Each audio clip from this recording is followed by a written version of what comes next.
You're listening to Never Go Against the Family, a podcast by the University of Northern Iowa Family Business Center. In this episode, we're jumping into the middle of a conversation between Dan and Maxwell Youngquist. Maxwell is part of RSM's Family Office Enterprise practice and has worked for and with many family businesses. We start the conversation about succession and then dive into governance strategies that family businesses can employ to see the most success for both the family and the business. Keep listening to hear their conversation.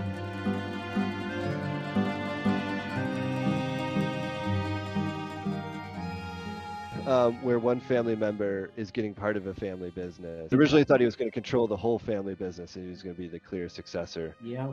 As I said, unfortunately, that's not as common. There's a couple issues with that. One is family dynamics. And you always kind of start with, well, why did the parent or parents make that decision? And why didn't they communicate it beforehand? So that's kind of a family dynamic issue that we'd probably want to spark a little bit on. Did you go back and talk to them? What was their answer? Why was it just because of the consideration for the other family member saying, if we didn't do this, they wouldn't have enough to keep their current lifestyle, or there would be other issues, or we thought it was fair is sometimes the answer you're going to get, that we thought it was fair that they've part of the family, and we felt they deserved part of this. Yeah. I mean, the one thing that is the problem is there was a process and a decision that was reached without consulting that one family member. And again, even if it was an outcome that I think that family member would have been okay with or happy with, the sheer fact that it wasn't communicated by the parent and the reasoning is already there kind of a big issue. I mean, everything about family governance boils down a lot to communication is the ultimate kind of fundamental there, that without communication, you're going to have more and more problems. So I think that's the first step is the lack of communication was the problem. Then the other issue is, if you are putting up so much, as we talked about in an earlier conversation, so much sweat equity into it, you want to make sure that you're kind of communicating and that you're rewarding the sweat equity in addition to everyone's kind of blood equity. That in the concept of fairness, that's being rewarded, right? Yeah.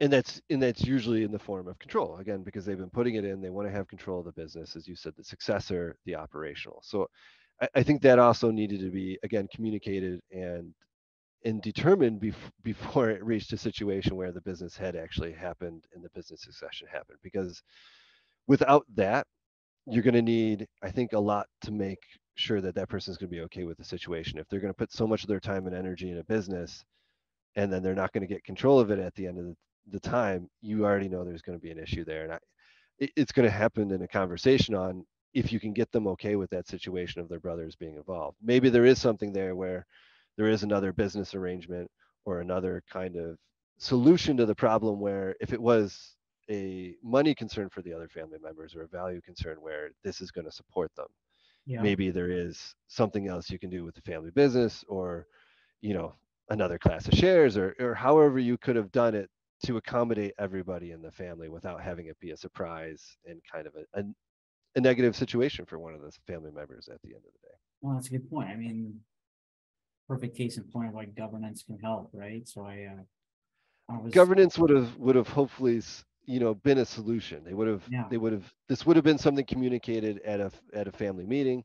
This would have been something probably also communicated through the normal business channels. Would have hopefully more been at some point as well. Yeah, and then you would have had a voice. If this has happened at a family gathering, a family meeting, where they brought up the situation of, we're looking into business succession, we're looking at the planning. Here's my thoughts. It could have been communicated. If they still couldn't reach an agreement, then there could have been a mediator. There could have been a number of steps happened before the actual execution of the business succession that could have resulted in a much more favorable outcome. Even if it had been the same outcome, if everyone had faith in the process too, I like to say that a lot. Like, if everyone is on board with the process, they're going to be a lot more accepting of the outcome if they felt like there was a fair process in play for them to voice their concerns, to voice what they're feeling. Because for all this family member has said, look, I'm very happy with them owning part of the business. I just don't think they're making great business decisions. So I still want to have control. And you've already entrusted me so far. So why not continue that? Because they don't have the proven track record. And again, that can be accomplished. That can, or maybe it's the division. Maybe they felt, what they would have been better suited to a different division of the family business. And all that could have been laid out, and we also don't even know what the other family members had said that did. We only have kind of one side of the story, and they may have said, Correct. I would have preferred that. I didn't really want to be involved. I only wanted to be kind of involved for a short period of time, but I don't really see, my kids or my younger generation being involved. So I would have been actually okay with a different setup or a different Yeah, solution. right. And that could have been accommodated. Maybe they're cashed out, or maybe, there's a number of solutions there that might have better suited everyone if there had been kind of that proper communication. And again, family governance set up that proper communication, the proper forum, the proper process. And again, there are conflict resolution policies. Everyone can be on board with, maybe we do get somebody from the outside to really analyze this. So with that, I know you have experience, Max, with working obviously now with families through RSM, but also in family office settings, where they are pretty evolved, extremely evolved, and have well laid out governance. I think our audience on this podcast a lot of times are folks who are just dipping their toe into what do we do, and trying to, with the best of intentions, not screw it up. Trying to be proactive. So, for those families that are just getting into that level of, maybe they're, getting ready to send it from the founder to the next gen, to the kids. What kind of governance or just models, or you said trust the process? I think that's I remember that from the Philly 76ers, but what kinds of things do you want to see a family like that start with? A lot of times, I mean, first and foremost is getting them all in a room together, Okay. especially where you have the original generation, the second generation, getting them communicated. A lot of times, the low hanging fruit is we usually like to get them to come together and talk about and solidify a mission statement. This gets them talking and communicating and solving smaller problems of what are our shared values. But B, once they've kind of talked about their shared values and what they're doing, and what they hold dear, and that usually involves conversations of, from the first generation, what really stood out to them, what experiences they have, how do they experience it, and what it means to them. We've already come together on something that we can kind of rally around, Yeah. something that's going to be outside of the family business. It's going to be something that the family can rally around and provide unity. It is something kind of continuous. They can point to that. And that can also help guide people. Just reading that mission statement may say, you know what, these are our values. This is going to help us guide us in decisions going forward. So once we got kind of that piece, and it goes hand in hand with, I usually like them to get at least some version of their family history on paper and kind of chronicled, because that does kind of set up the stage of how things have evolved to this point in time. How are decisions made? How are we thinking about the family business or our family wealth? And where do we see it going? If we look at the past and we have that kind of looked at, we can definitely say, here's where we think went well, here's where we think went bad, here are the experiences that kind of shaped us. Maybe it's a macroeconomic factor. A lot of times people, during the Great Depression, that shaped a lot of their values. That's going to come out in the mission statement, Yeah. and their work ethic, and really ingrained with them the sense of how they operated, how they went forward, how they made decisions, and how they functioned as a family.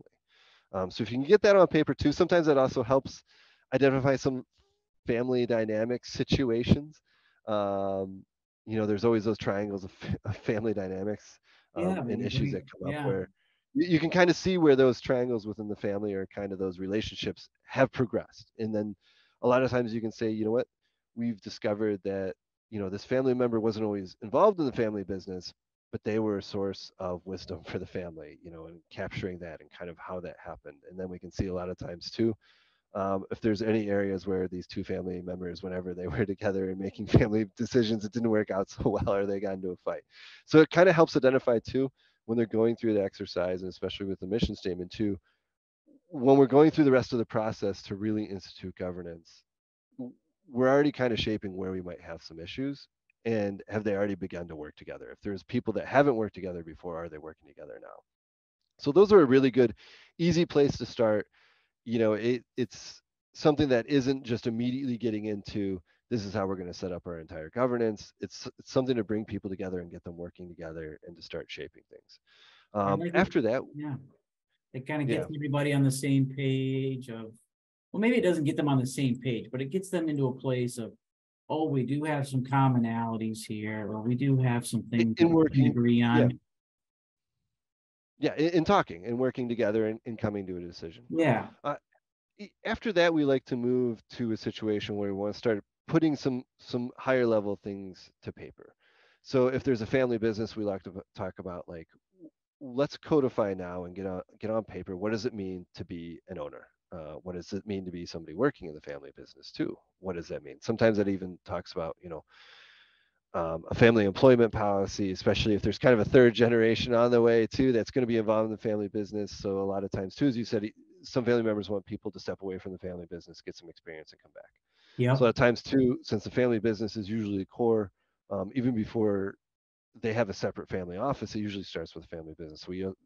And those are usually very common. Not a lot of people have fully exited the family business when they have a family office.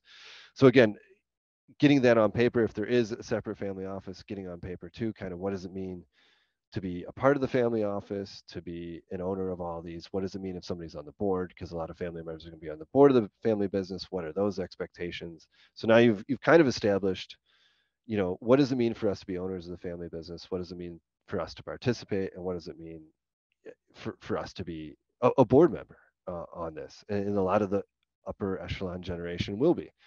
So again, now we've kind of set up on paper roles and responsibilities. A lot of times we don't find a lot of documentation around this, but it really comes out to the fact that we want to get an agreement of, if you are an owner, you have some sort of responsibilities to the business, to the family, and now it's on paper. You understand what it is.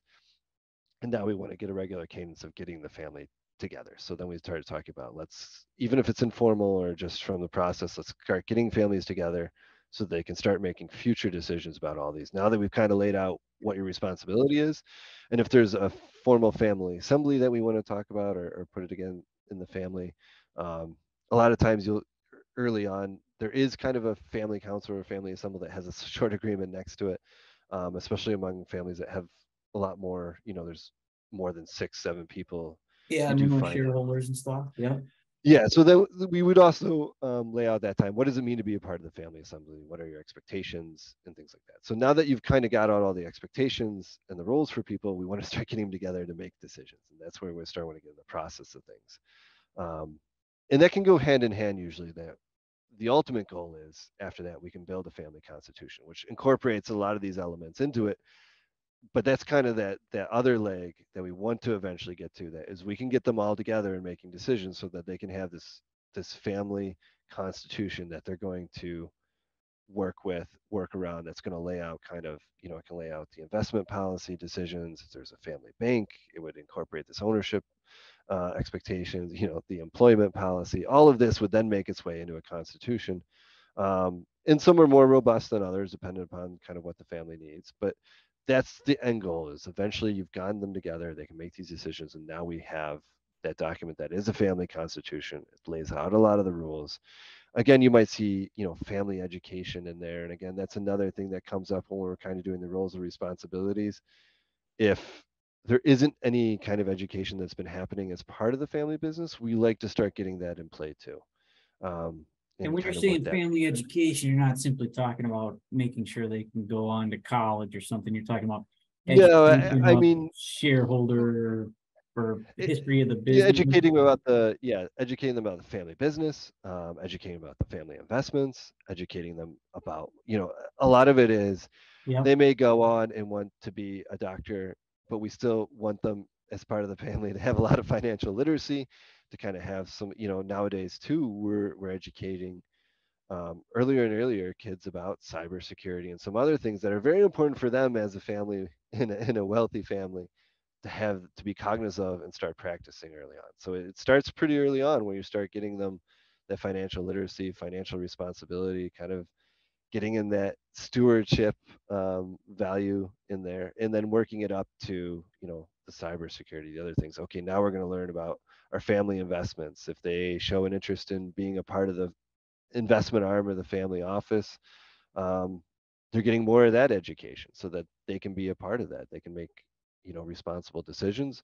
And again, a lot of it is, even if they're going to be more of a passive owner of the family business, there's still decisions that they're going to be making that affect the family business likely, or they want to understand the decisions made by the family business. So if they're getting all of these reports in a family meeting, what does it mean? How are they interpreting it? What are the decisions being done? Even though they may be passive, we still want them to have a full understanding of what is happening, and that they understand the family business that they're an owner of. And that's very important, because they may at one point want to have a voice about something, and if they haven't been educated, it's not they may not voice at all, which is not a great answer.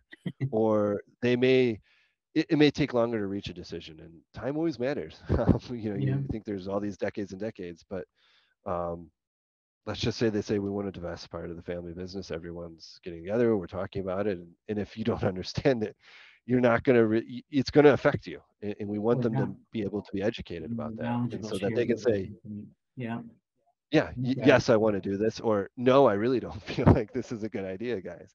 um, and so again, it may cut off at a certain point if they are a passive investor, but again, we want them to have that understanding of the family business. They don't need to know the day to day, but definitely the direction it's going, because that's also going to be topics for family meetings. If it's a big part of their ownership and their wealth, um, when it comes to the family meeting, they say, hey, you know what?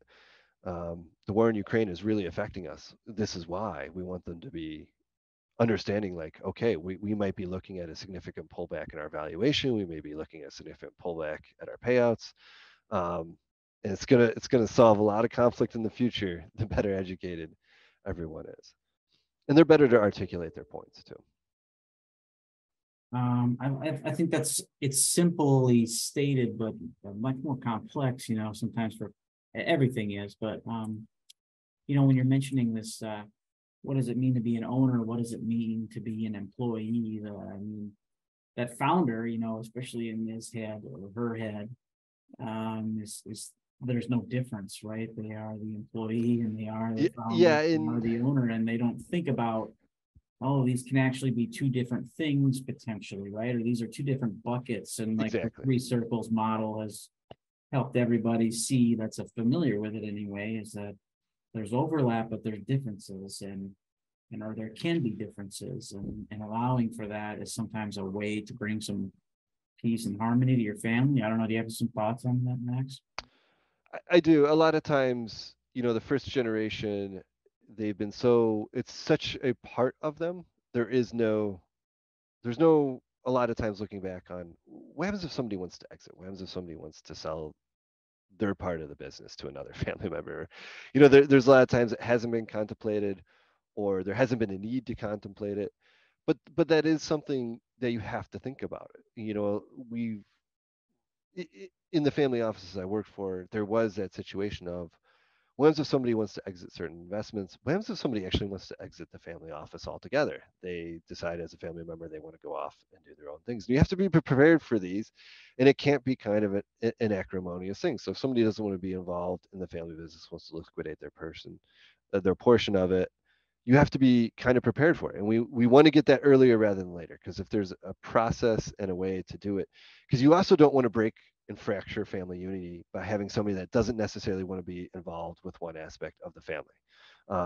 Because now it's not just the family business, it's your investments, it's your family. You don't necessarily want to say they don't have a voice anymore. They're not. And that's where it's communication about, you may not be an owner anymore, but you still have roles and responsibilities and a voice in the family. And you want to be sure that that apparatus is set up so that there isn't this, okay, now they're going to fall away. You know what? They've now divested the family business. They don't feel a part. They feel like their voice isn't heard. Um, and now they want to exit completely. And now that may cause family bonds to break, because now they aren't a part of it. So that's one of the areas we go over too. A lot of times too, what hasn't been contemplated is, people not only may want to exit the business, but what is the involvement of spouses? What is the involvement of people on the periphery? And so, talking about that too, what is their role in the family office? Are they going to, how much a voice can they have? what are their roles and responsibilities? And that's one thing that's kind of a touchy subject too, that we've always had to kind of go back and say, well, you know what, we actually need to put this on paper. um, we can't just ignore some of these facts. And so that's been an important one too. And again, they may figure that everyone's going to want to be a part of the family business generation 3, 4, 5, 6, 7. That's just not going to be the case. And they may have differing views too, that we always get into is, if there's a large investment portfolio, maybe they want to go in a different direction. Maybe, nowadays we hear about ESG. Maybe we're starting to look at the original philosophy that we are going to have put in place originally, and now we might want to adapt that to accommodate them. Or maybe this is a great way for them to be a part of the family office, a part of the investment committee, um, in kind of lean into this a little bit. So that's always things we want to set up. We have to be adapting to the current times, the current attitudes, and the reality that there's just no way that every single family member will want to be a part of the family business or the family office. There's going to be people that are going to carve out their own way, and we don't want them to leave the family apparatus. Though we want to keep it together so that they can still have their outlets to pursue their own business, to pursue their own careers, to be passive in the family business, maybe even passive in the family office, but we're still going to get them together. They still have to have an effective way to make decisions and have a voice in decisions that the family is making without having this completely fractured because there isn't that kind of relationship that they have to the family, through the business or the office or the investments. Okay. All right. Perfect. I think that makes a lot of sense, and I'm glad that we're talking about this now because I'm going to give a shameless plug, but on the 30th, you're going to be back with us on a panel. Yes. With Joe King of King Technologies, Minneapolis area, and talking about governance and what are some of those first steps, and what parts of this are maybe do it yourself a little bit for some of those smaller families that could try some of these things. What are some best practices? What are some of the ways that families can start to dig into this and feel like it's going to be worth their time and not just make problems worse for a family that has some dysfunction? Because I mean, every family has some dysfunction, or it seems like it anyway. And how do we get ourselves to jump off the ledge and try some of these things with that fear of, well, what if things get worse than they already are? I don't know. Have you ever heard that before from a family? Yeah. How do we not add fuel to the fire? A lot of Yeah. times, is what we hear. As I said, step one really is creating a cadence of meeting as a family, trying to get together as a group. That's just the step one. Is if can you get together? Can you come to an agreement on getting together at certain times throughout the year and making decisions as a family? Um, After that, as I said, we like to focus on, can you make decisions about what matters to you guys, voicing your concerns? As I said, even if you're not talking about a family mission statement or something like that, what are the concerns that family members have? Yeah. If it is a smaller family that's just starting off, what are their concerns about the business? What are their concerns about investments? What are their concerns about the future generation? Um, and what are their as I said, the business succession planning is one, but concerns about, what do we want as a family? Like, what is the vision that everyone has? John, not just with the vision, not just with the kids. What do we as a family value and want to do? It may be that the business is a stepping stone. It may be that, um, collectively we do want to have our kids start being a part of what we're doing. It could be the involvement. It could be that we want family members that maybe not really voiced anything about it to get them involved, and really have them part of that kind of process democratically to start making these decisions. And it is kind of sharing with the experiences that I have. Hopefully, if they can come together and start talking about some of these things, that'll provide a direction of where they need to go. Where is the immediate problems? The immediate problems are all with succession planning at the family business or people being involved at the family business. obviously you want to go start with that of let's get it down. What is our employment policy? What is our involvement? What is the future involvement of our kids? Do we want to start educating them about the family business? Maybe they start out young, kind of getting a feel for it.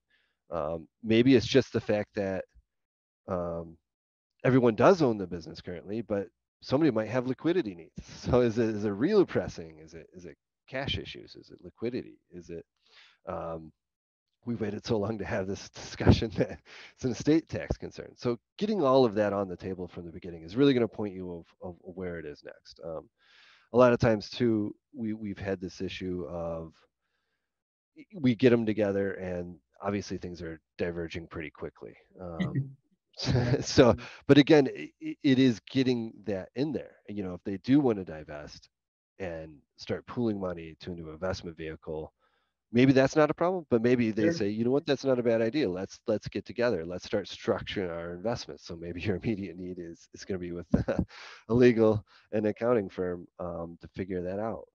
And a lot of times too, if it is a larger family that we have, it's starting to get people into committees so that it's not just kind of a free for all of a family get together. There's people that are kind of getting together saying we're going to designate these people to be part of these committees. Maybe one committee is handling family education, maybe one committee is handling investments, maybe another is talking about let's start getting this on a blueprint for our governing bodies, whether it's an assembly, a council, or mapping out what we want from a board of directors, and how that looks. Because a lot of times there is a family business, maybe they're looking at a family office, and again, kind of mapping out that process.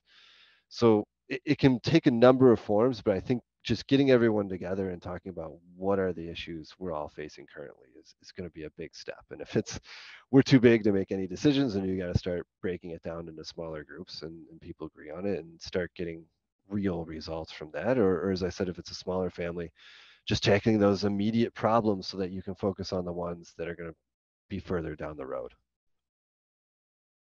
Okay. It, This is really and good. the last addendum is a lot of these decisions take time. It sounds like they're going to be done in one family meeting, and that is just Right. not the case. It's going to take numerous conversations, numerous meetings, probably some side conversations Yeah. to get all of this done. So, we were talking about succession planning and something that's like, well, that may be a 5-year process to really hammer out all the details of doing that.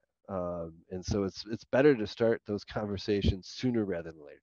Don't wait until it is an issue because it's almost too late to now tackle it truly effectively. And a lot of times that's when there's the least amount of emotion around these.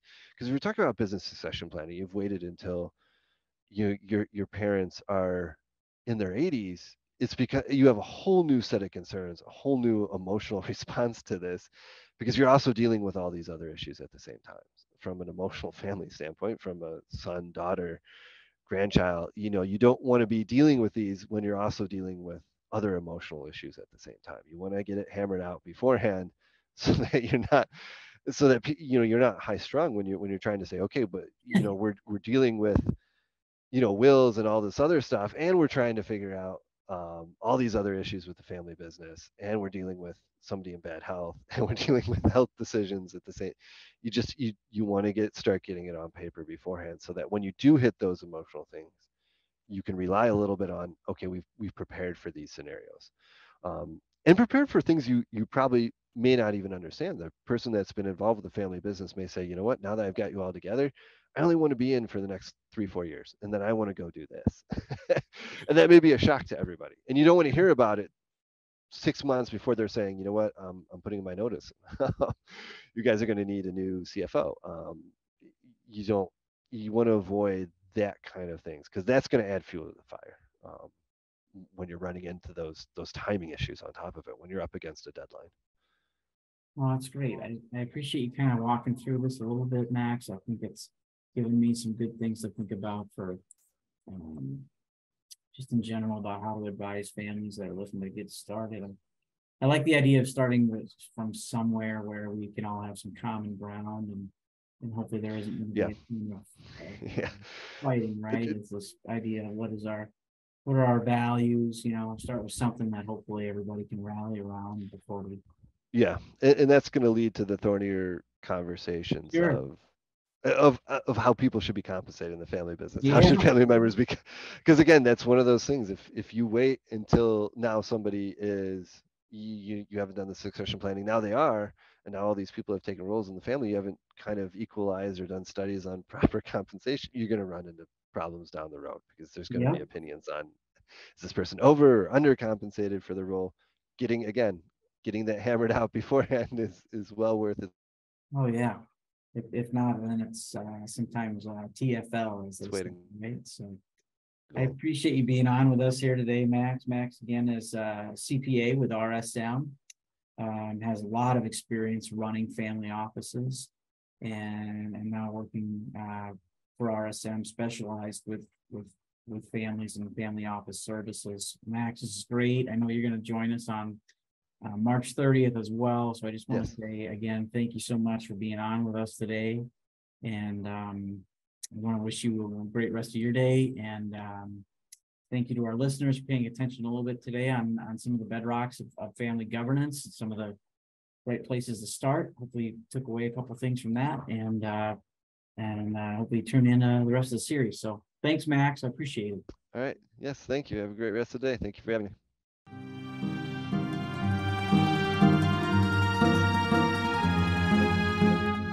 Thanks for listening to this episode of Never Go Against the Family, a podcast produced by the University of Northern Iowa Family Business Center. You can find more information about the center, membership, and upcoming events at unifamilybusinesscenter.com. As Vito Corleone advises, never go against the family.